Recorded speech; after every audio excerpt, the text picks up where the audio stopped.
Assalamualaikum warahmatullahi wabarakatuh. Perkenalkan, saya Elvira Randina dari PAI kelas 6B dengan NIM 2012200050. Di sini saya akan memenuhi ujian tengah semester mata kuliah Ushul Fikih 2 dengan dosen pengampu Ibu Rina Juliana MPDI. Baiklah, di sini saya akan membuat video interaktif dengan judul menganalisis lafaz dari segi penggunaannya. Baiklah, langsung saja. Pengertian hakikah, majaz, dan sarih. Pengertian hakikah. Hakikah adalah lafaz yang digunakan sesuai dengan makna aslinya atau literal, sebagaimana ditetapkan sejak awal. Menurut Ibnu Hajar al-Asqalani, hakikat merupakan penggunaan lafaz untuk makna yang telah ditentukan secara asli. Contoh dalam Al-Quran yaitu ada di surah Al-Baqarah ayat 183 yang berbunyi, Ya ayyuhallazina amanu, kutiba alaikumusiyam, kama kitaba alal ladzina min qablikum la'allakum tattaqun. Yang mana artinya, hai orang-orang yang beriman, diwajibkan atas kamu berpuasa. Lafaz puasa digunakan secara hakikah, yaitu menahan diri dari makan, minum, dan hal lain yang membatalkan puasa dari fajar hingga maghrib. Contoh dalam hadis. Hadis tentang niat, yaitu dalam hadis riwayat Bukhari Muslim. Sesungguhnya amal perbuatan tergantung pada niatnya. Lafaz niat digunakan secara hakikah, yaitu kehendak hati untuk melakukan suatu amal. Yang kedua, majaz. Majaz adalah lafaz yang digunakan bukan pada makna aslinya, tetapi memiliki hubungan makna seperti sebab akibat, keserupaan, atau konteks tertentu. Adapun contoh dalam ayat Al-Quran yaitu surah Al-Hajj ayat 73 yang mana berbunyi, Ya ayyuhan nasu duriba masalah fastami'ullah innallazina tad'una min dunillahi layyakhluqu zubabaw walau jatama'unallah wa humuz zubabusai allayas tankizu minhu dha'ufat talibu wal matlub. Yang mana artinya, sesungguhnya berhala-berhala yang kamu sembah selain Allah tidak mampu menciptakan seekor lalat pun. Lafaz menciptakan lalat adalah majaz untuk menunjukkan kelemahan berhala secara hiperbolis. Contoh dalam hadis tentang jihad. Hadis riwayat Tirmizi. Orang yang berjihad adalah orang yang berjuang melawan hawa nafsunya. Lafaz jihad digunakan secara majaz untuk makna perjuangan spiritual, bukan perang fisik. 3. Sarih. Sarih adalah lafaz yang maknanya langsung jelas tanpa perlu penafsiran tambahan, baik dalam bentuk hakikah maupun majaz. Contoh dalam Al-Quran yaitu surah An-Nisa ayat 11, yang mana artinya, Allah memerintahkan kepada kalian tentang pembagian warisan untuk anak-anakmu. Ayat ini menjelaskan hukum waris secara sarih, tegas dan rinci tanpa ambiguitas. Contoh dalam hadis yaitu hadis riwayat Muslim. Hadis tentang jual beli. Janganlah kamu menjual emas dengan emas kecuali sama beratnya.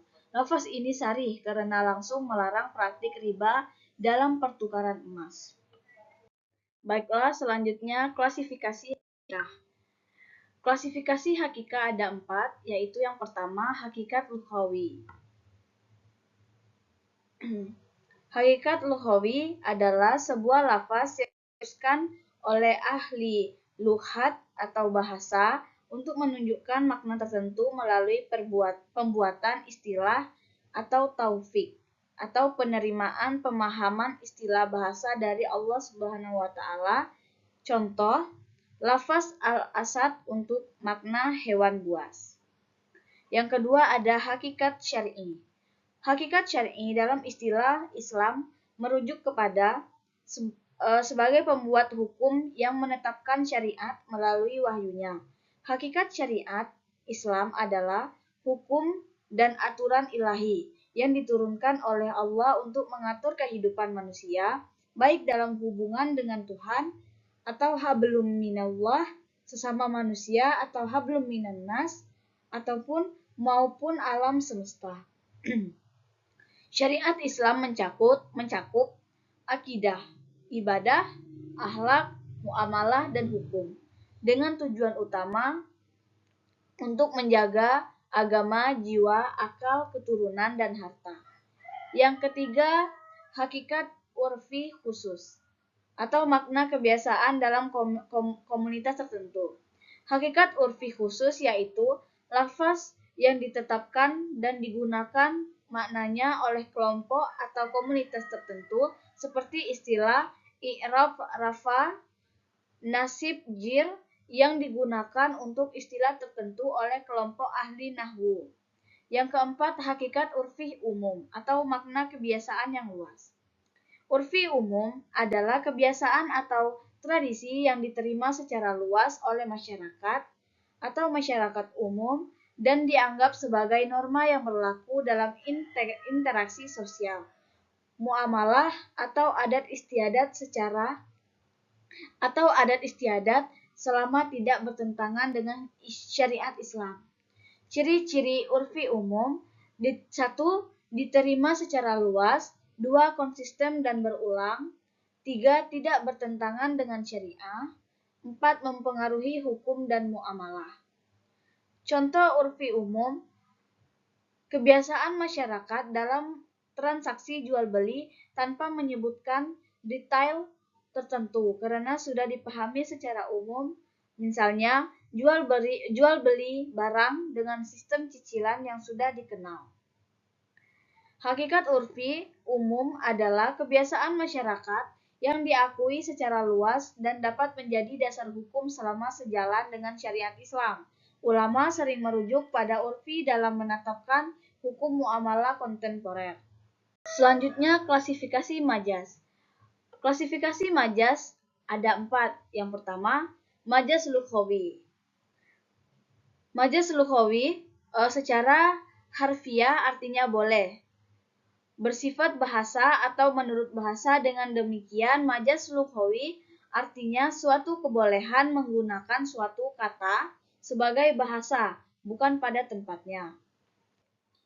Yang kedua, majaz akli. Majaz akli adalah penyendaraan kata kerja atau fi'il yang semakna dengannya dari isim fa'il, isim maf'ul, dan isim masdar, disandarkan kepada yang bukan seharusnya. Penelitian ini bertujuan untuk memaparkan serta mendeskripsikan majaz akli dalam Al-Quran.